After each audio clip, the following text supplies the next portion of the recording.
واقعیت اینه که 95% افراد درست یاد نمیگیرن. یعنی فکر میکنن دارن یاد میگیرن، ولی مغزشون اون اطلاعات رو یا ذخیره نمیکنه یا بعد از چند روز کاملا فراموش میکنه. و این دقیقاً همون جاییه که خیلی ها قید یادگیری و پیشرفت رو میزنن، چون احساس میکنن که اصلاً ارزشش رو نداره. اما شما که الان این ویدیو رو میبینین از اون دسته آدمایی هستین که دنبال پیشرفت، موفقیت و رشد واقعی هستین. پس قراره با هم ببینیم که چطور میتونیم یادگیری خودمون رو 10 برابر افزایش بدیم. امروز میخوایم درباره یکی از مهمترین مهارت‌هایی صحبت کنیم که مستقیم روی موفقیت و توسعه فردی شما تأثیر میذاره. یعنی چطور بهتر یاد بگیریم.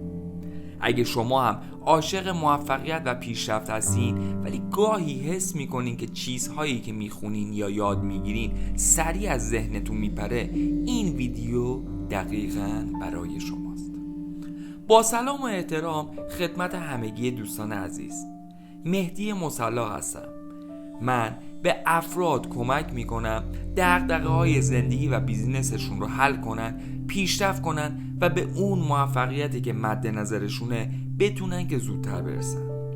بیاین صادق باشیم، چند بار شده که یه دوره بخریم، یه کتاب بخونیم یا یه ویدیوی آموزشی ببینیم ولی چند روز بعد حتی نصفش هم یادمون نباشه. این مشکل فقط شما نیست، اکثر آدمایی که دنبال رشد و توسعه فردی هستن همین چالش رو دارن. اما خبر خوب اینه که یادگیری یه مهارتی که با چند تکنیک روانشناسی و یک سری تغییرات کوچیک میتونه کاملا متحول بشه. در ادامه 7 تکنیک رو عنوان کردم که میتونه بهتون کمک کنه بهتر بتونین چیزایی رو که یاد میگیرین به خاطر بسپارین. تکنیک اول احساسی بودن مغز ما عاشق احساساته. پس به همین خاطر یادگیری رو باید احساسیش کنیم. چرا افراد فیلم، آهنگ و خاطره رو بهتر یادشون میمونه؟ چون احساساتشون کنارشون میمونه. مغز ما اطلاعات احساسی رو تا 4 برابر سریعتر ثبت میکنه. یعنی اگه یادگیری رو با یه حس همراهش نکنیم خیلی سریع فراموش میکنیم.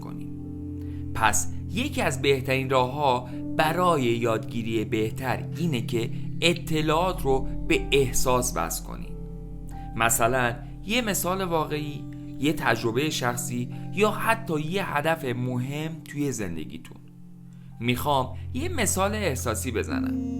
فرض کنین که شما میخواین اصول فروش رو یاد بگیرین. اگه فقط کتاب بخونین 70%ش فراموش میشه. ولی اگه یادگیری رو گره بزنین به هدف واقعیتون، مثلا راه اندازی یک کسب و کار یا افزایش درآمد، مغز اطلاعات رو 2 تا 5 برابر بهتر نگه میداره. کتاب پیشنهادی برای این تکنیک هوش هیجانی از دنیل گالمن هستش. تکنیک دوم یادگیری با تکرار هوشمندانه. میتونیم از تکنیک فضای فاصله دار استفاده کنیم. یادگیری واقعی زمانی اتفاق میافته که مطالب رو با فاصله های مشخص مرور کنیم. این همون تکنیکیه که سالهاست توی سیستم آموزشی کشورهای پیشرفته استفاده میشه. همیشه بعد از این که اولین بار یادگیری خودتون رو شروع میکنید، به روشی که در ادامه میگم مرور خودتون رو ادامه بدین. 24 ساعت بعد از یادگیری، 3 روز بعد از یادگیری، 7 روز بعد از یادگیری و در نهایت 30 روز بعد از یادگیری. این تکنیک باعث میشه که مغز شما به جای حافظه کوتاه مدت اطلاعات رو وارد حافظه بلند مدت کنه. کتاب ماندگار کن علم یادگیری موفق میتونه توی این زمینه بهتون کمک بکنه. تکنیک سوم یادگیری فعال. یادتون باشه برای یادگیری فقط شنیدن تنها کافی نیست.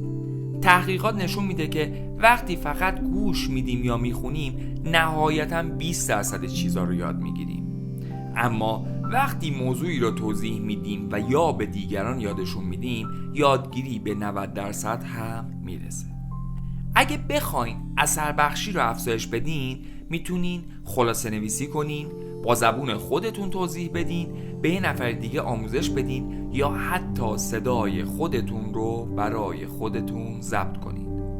کتاب پیشنهادی تکنیک فاینمن از ریچارد فاینمنه. ایلان ماسک از روش یادگیری فاینمن استفاده میکنه، یعنی هر چیزی رو با ساده ترین زبان برای خودش توضیح میده. به همین دلیل تونسته همزمان در چند صنعت مختلف متخصص بشه. تکنیک چهارم، هدف به علاوه احساس به علاوه تصویرسازی مساوی یادگیری انفجاری. یکی از قوی ترین ابزارهای یادگیری تصویرسازیه. مغز انسان با تصویر 60,000 برابر سریعتر از متن ارتباط میگیره. با این تمرین کوتاه یادگیری خودتون رو میتونین تقویت کنین.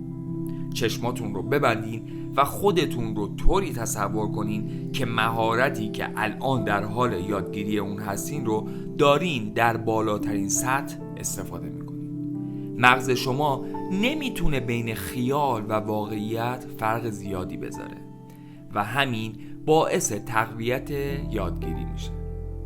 تحقیقات نشون داده که ورزشکارایی که قبل از مسابقات چندین بار تمرین ذهنی رو انجام میدن عملکردشون تا 45% بهتر میشه. کتاب پیشنهادی توی این قسمت قدرت ضمیر ناخودآگاه از جوزف مورفیه. تکنیک پنجم، استفاده از تکنیک پومودورو.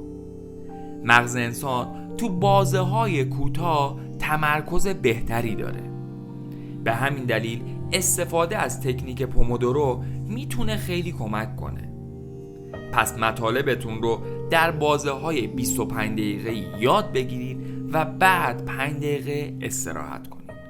این کار رو 4 بار تکرار کنید و بعد از 4 پومودورو یه استراحت طولانی تر انجام بدین، مثلا 15 دقیقه یا 20 دقیقه.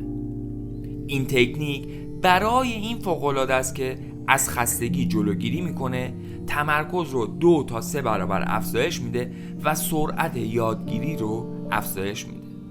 خیلی از دانشجوها و افرادی که برای کنکور میخونن از این روش استفاده کردن و نتایج خارق‌العاده‌اش رو دیدن. کتاب پیشنهادی کار عمیق از کارل نیوپورت هستش. تکنیک ششم، استراحت برای مغز.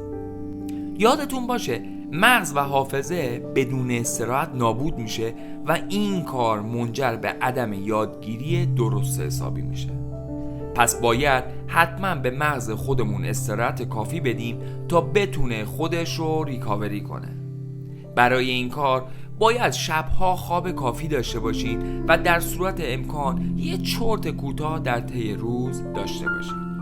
استیو جابز میگفت که من بهترین تصمیماتم رو بعد از خواب خوب گرفتم. کتاب پیشنهادی برای این قسمت چرا ما میخوابیم از متیو واکره. تکنیک هفتم، محیط یادگیری. مغز شما از محیط تأثیر میگیره. اگه جای شلوغی درس بخونین مغز به حالت بقا میره و تمرکز 30% افت میکنه. بهترین شرایط اینه که محیط خلوت باشه، نور مناسب باشه، دمای محیط رو ثابت نگه داریم و بدون موبایل باشیم. کتاب پیشنهادی برای این قسمت عادتهای اتمی از جیمز کلیر هستش. دوستان عزیز، یادگیری یه هنر و یه مهارته. اگه این تکنیک ها رو اجرا کنین قول میدم یادگیری شما چند برابر سریعتر، عمیق‌تر و مؤثرتر میشه. یادتون باشه یاد گرفتن فقط برای امتحان نیست، برای رشد، توسعه فردی، موفقیت و ساختن زندگی بهتره. اگه این ویدیو براتون مفید بود حتما کانال رو سابسکرایب و ویدیو رو لایک کنین و زنگوله رو هم روشن کنین تا مطالب آینده که در مورد دغدغه افراد و رشد و توسعه فردی و همچنین کسب و کار هستن رو از دست ندین.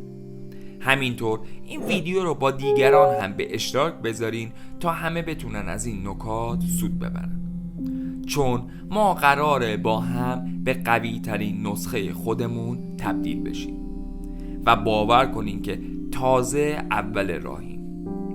همه ماها بال پرواز داریم، فقط باید شخصی باشه که اون رو برای ما نمایان کنه. من مهدی مصلا با توجه به تجربه‌هایی که دارم محتواهایی رو تولید میکنم که بهتون بال پرواز بده و بتونین اوج بگیرین. یادتون باشه آموزش و یادگیری بزرگترین سرمایه گذاریه که میتونین انجام بدین. پس یادگیریتون رو تقویت کنین تا خودتون رو تبدیل کنین به بهترین نسخه خودتون.